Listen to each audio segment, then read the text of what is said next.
Dios les bendiga a todos, amados hermanos. Mi nombre es Jason Reyes.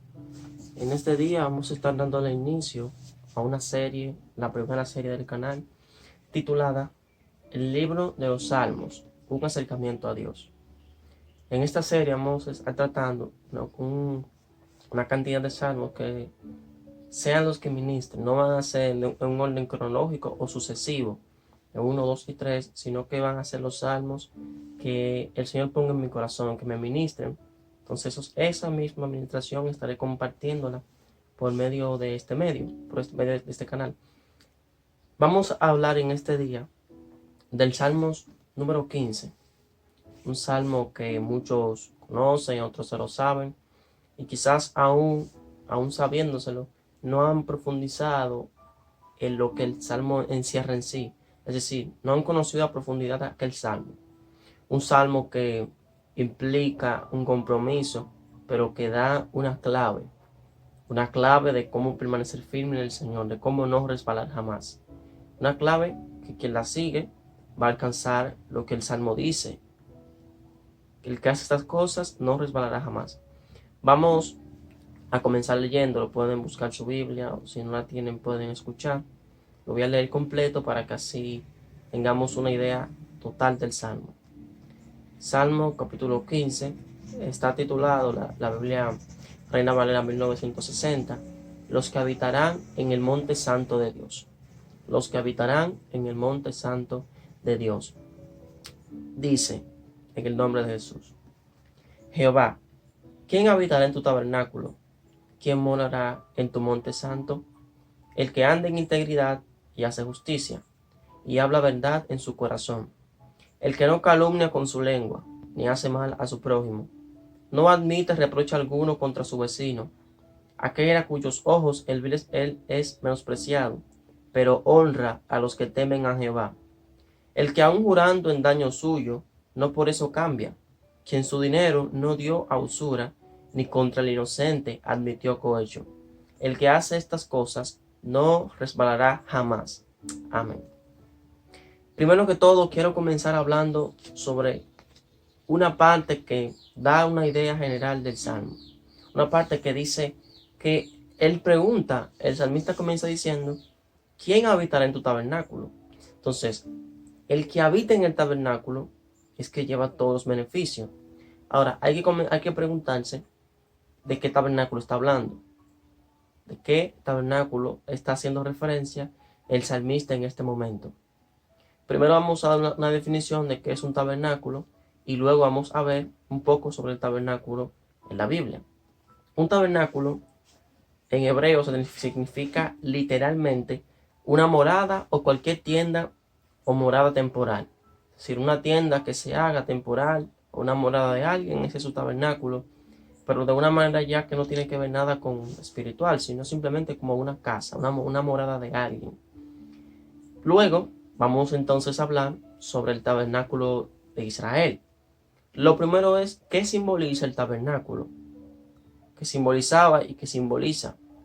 El tabernáculo simboliza la representación de la presencia de Dios, el lugar donde mora su presencia. Hay que recordar que es en el tabernáculo, o era en el tabernáculo, donde se encontraba el arca del pacto o el arca de la alianza.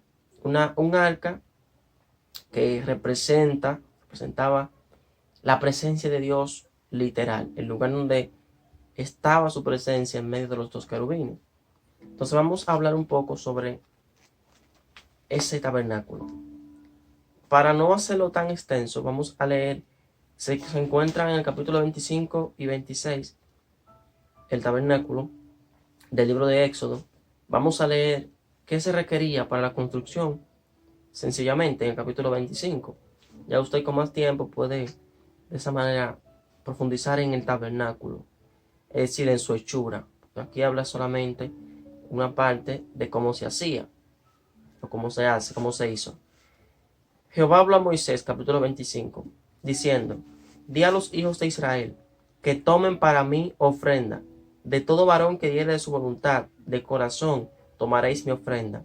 Esta es la ofrenda que tomaréis de ellos: oro, plata, cobre, azul, púrpura, carmesí, lino fino, pelo de cabras, pieles de carneros teñidas de rojo, pieles de tejones, madera de acacia, aceite para el alumbrado, especias para el aceite de la unción y para el incienso aromático, piedras de ónice, piedras de engaste para el efod y para el pectoral, y harán un santuario para mí, y habitaré en medio de ellos, conforme a todo lo que yo te muestre, el diseño del tabernáculo y el diseño de sus utensilios, así lo haréis.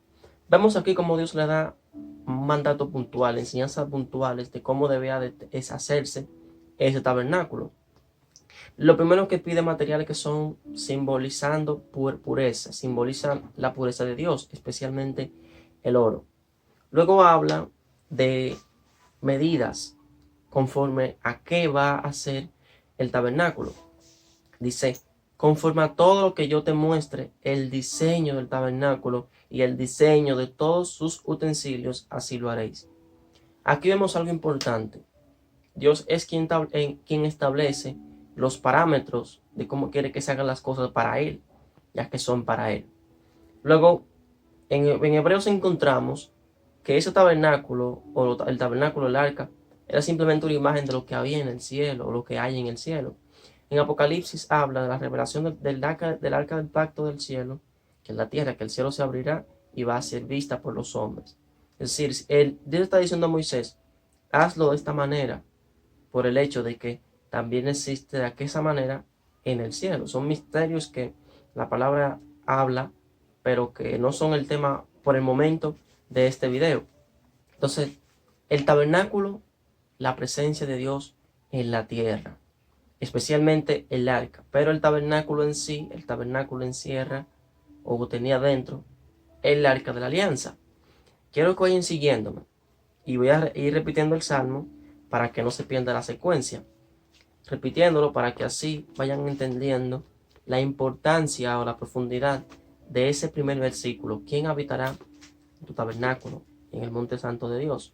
Conocemos que el monte santo de Dios es el monte Horeb, donde Moisés también tuvo la revelación del Señor en la salsa que ardía, que lo que le trajo, le llamó, no fue que la salsa ardía, sino que no se quemaba, ya que una zarza es una planta, un árbol pequeño, dice que de las ramas de los rosáceos, y estos con frecuencia se queman, sí, por el caliente del sol, arden, pero aquel que él vio no se consumía, sí se ardía mucho por el fuego, pero no se consumía. Entonces dijo, iré y miraré este misterio, porque él en la salsa no se quema. Entonces ahí vamos que fue que tuvo el acercamiento con el Señor. Entonces vemos esas tres líneas solamente encierran algo muy importante, o lo más importante del Salmo, lo más importante. ¿Quién habitará en el tabernáculo de Dios y quién morará en su santo monte? Quiero que vayan entendiendo bien el tabernáculo, qué importancia tiene, qué importancia tenía y tiene aún, porque hay que entender algo. Y este es el punto que más me impactó. En el tabernáculo, los que estaban encargados para trabajar en él eran los levitas. Los levitas, descendientes de la tribu de Leví, un hijo de Jacob. Posteriormente, Dios le puso por nombre Israel.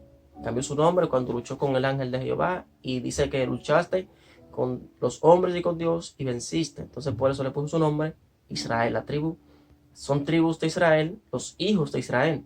Entonces, los levitas fueron un grupo o un hijo que luego tuvo su tribu, que no tenía una morada fija, por ejemplo, una tribu fija, sino que moraba en las tribus de Israel y cada tribu le apartaba un pedazo de tierra para que los levitas moren en ella, ya que dice que la Biblia, que trabajar en el templo del Señor, esa era su porción en la tierra, ese era su trabajo en la tierra, esa era su heredad específicamente. Por eso estos eran quienes tenían el derecho de morar y entrar al tabernáculo del Señor. Ahora, uno dirá, bueno, el salmista puede decir, ¿quién habitará en tu tabernáculo? Los levitas. Si fuera así, si fuera de ese tabernáculo que estuviera hablando el salmista. Por eso él está hablando en un tiempo futuro, no presente. ¿Quién habitará? No quién habita ni quién habitó, sino quién habitará y quién morará. Vamos, ahora quiero que vayan entendiendo la profundidad de este solo versículo. Quiero también dar un ejemplo de una persona que habitó en el tabernáculo y que encontró dentro del tabernáculo. Vamos a 1 de Samuel, capítulo 3. Aquí vamos a encontrar al joven Samuel, que él fue alguien quien tuvo la dicha de estar en el tabernáculo en el tiempo perfecto del Señor. Capítulo 3. El joven Samuel ministraba a Jehová en presencia de Elí, y la palabra de Jehová escaseaba en aquellos días. No había visión con frecuencia. Un día, que estando Elí acostado en su aposento, cuando sus ojos comenzaban a oscurecerse, de modo que no podía ver, Samuel estaba durmiendo en el templo de Jehová, donde estaba el arca de Dios. Y antes que la lámpara de Dios fuese apagada, Jehová llamó a Samuel, y él respondió: heme aquí. Ahí vamos a dejarlo, para no entrar en el tema de Eli, sino que vamos a quedarnos en el tema de Samuel, ya que es él específicamente que nos interesa por el momento. Vemos que Eli estaba en su aposento, mientras que Samuel estaba durmiendo en el templo, específicamente donde estaba el arca de Jehová, el arca de Dios. Entonces ahí fue cuando Dios le hizo su llamado personal. Dice que antes de eso, dice que no había visión con frecuencia, ya no era frecuente que un sacerdote, un levita o alguien que esté ministrando tenga una visión, una palabra de parte de Dios. Pero ya que había llegado el tiempo en que Samuel iba a ser llamado y que estaba en el lugar correcto, habitando en el lugar correcto del Señor, él fue llamado por Dios. Samuel, él decía: heme aquí. Entonces salía preguntando a Elí si él lo llamó. Entonces Elí, aún no teniendo relación con frecuencia y aún estando descuidado, supo discernir que lo que le estaba pasando era un llamamiento de Dios a su vida. Es decir, él sabía, porque él era un sacerdote y anciano, él tenía conocimiento amplio sobre todas estas cosas. Entonces, Samuel, habitando ya en el tabernáculo de Dios, en el templo donde estaba la presencia de Dios, en el arca, él fue hablado, fue ministrado por el Señor. Entonces, ¿por qué es importante habitar en ese tabernáculo? Porque en el tabernáculo es donde mora el Señor. Es ahí donde vamos a encontrar dirección de nuestra vida. Es en ese lugar donde vamos a encontrar la paz que todo el mundo busca a diferentes extremos, por diferentes medios, y difícilmente la alcanza porque no busca en el lugar correcto, en el tabernáculo de Dios. Vamos ahora a poner un texto muy importante de aquellos que triunfan en el Señor, que también estarán en el templo. Aquí vemos donde se cumple el tiempo futuro del Salmo 15, de quien habitará. Vayan conmigo al libro de Apocalipsis, libro que muchos no leen, quizás por miedo, otros por no entenderlo, pero es un libro muy rico, la palabra del Señor, y es importante, todos deben de leerlo. Dice así, vamos a leer específicamente en el versículo que quiero tratar, y leer un preámbulo también. He aquí, Apocalipsis capítulo 3, versículo 11. He aquí yo vengo pronto, retén lo que tienes para que ninguno tome tu corona. Al que venciere, yo le haré columna en el templo de mi Dios, y nunca más saldrá de allí. Y escribiré sobre él el nombre de mi Dios y el nombre de la ciudad de mi Dios, la nueva Jerusalén, la cual desciende del cielo de mi Dios, y mi nombre nuevo. Vemos ahí todos los beneficios que hay. Dice, al que venciere. Él está dándole, eso fue la carta que mandó a la iglesia de Filadelfia, al ángel de Filadelfia, por medio de Juan, el profeta Juan, discípulo de Jesús. Es una carta que no hubo reprensiones, sino que aunque era débil, tenía poca fuerza, ha guardado su palabra y no ha negado su nombre. Luego le dice al final, al que venciere, al que venza, al que alcance, entonces yo le haré columna en el templo de mi Dios. Hay que entender aquí que no se está refiriendo a una columna de una edificación, no, sino en un rango de importancia o un principal. Por ejemplo, cuando alguien de la congregación es una persona activa, que trabaja siempre en la obra, que está en todo lo que se va a hacer, uno dice, ese es columna de esa iglesia. Es decir, un miembro, vamos a decirlo de esta manera, esencial o importante. todos son importantes, pero hay que entender en rango, en cuanto a entrega, vamos a decirlo de esa manera, es principal, es una columna. Entonces, al que venza, Dios le hará columna en su templo. Entonces, ¿qué hay aquí? Que en el templo de Dios, quien habitará en aquel templo que venza, entonces ese va a tener el privilegio, el que venza, el que se mantenga firme al camino del Señor. ¿Y cómo se mantiene firme? Bueno, no negando su palabra, aguantando, guardar su nombre, no importando lo que suceda, siendo fiel y haciendo algunas cosas que vamos a leer en este salmo, para que tu pie no resbale. Dice aquí, el que no calumnia con su lengua. Vamos a poner en claro que es una calumnia. Una calumnia es una acusación falsa, hecha maliciosamente para causar daño. Es una acusación falsa, una mentira sobre alguien para dañarlo, para avergonzarlo, para hacerle algo malo a su vida. Eso es una calumnia. El que no calumnia con su lengua, no habla mentira sobre una persona, no levanta contra alguien un falso testimonio. Tenemos que en el libro de Proverbios dice que es el séptimo, es decir, de una lista de 7 cosas que Dios aborrece, es el que más aborrece, el que siembra discordia entre hermanos. Entonces una persona que calumnia con su lengua de alguien, siembra discordia, ¿sí? Le avergüenza y muchas veces causa una división, y a Dios no le gusta que cuando alguien calumnia con su boca. Por eso Él dice quién habitará, pero hay requisitos, no es que todo aquel que quiera entrar va a entrar en Él. Hay requisitos puntuales que hay que cumplir. El que no calumnia con su lengua, ni hace mal a su prójimo. Todo el mundo sabe que es hacerle mal a alguien. A su prójimo, todo aquel que nos rodea, especialmente a los hermanos y a aquellos que están necesitados, porque la Biblia es clara en cuanto a lo necesitado. Usted siempre lo tiene presente. Ni admite reproche alguno contra su vecino.